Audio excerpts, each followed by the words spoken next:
ยบุตรเจ้าคณะอำเภอปากกลางและคณะสงฆ์ทุกรูปด้วยความเคารพเรียนท่านประธานพิธีก็ได้ปิตุยภพในอำเภอปากกลางพระมหาสังฆราชการการประกอบพิธีบำเพ็ญกุศลจะทำเอาว่า7 วันเพื่อ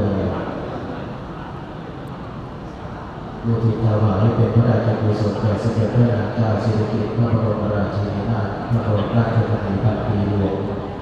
บัดนี้ประกอบด้วยการอัญเชิญขอการพัฒนาพระสงฆ์ทั้ง10 รูป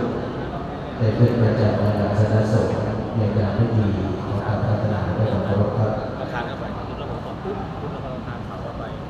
เขาทำมาแต่ละตั้งตัวตรงก่อน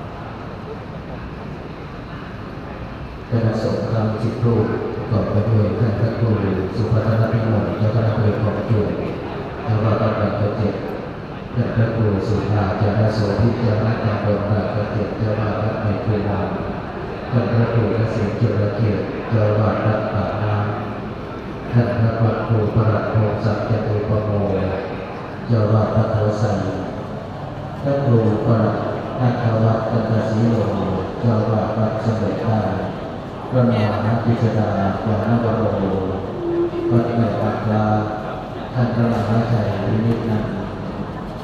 อาโศโกผู้ช่วยเจ้าวาดวัดนาบัวขาวท่านพระครูสมุทัยสามวิสาโรเจ้าวาดวัดบางพดาท่านพระครูบริกาจักรมหาปุโรเจ้าวาดวัดนาบัวขาวท่านพระสมุทัยนายโยเจ้าคณะตำบลบางสุนเจ้าวาดวัดโพบัดนี้ได้ขึ้นประจำวันศาสนาในการพิธี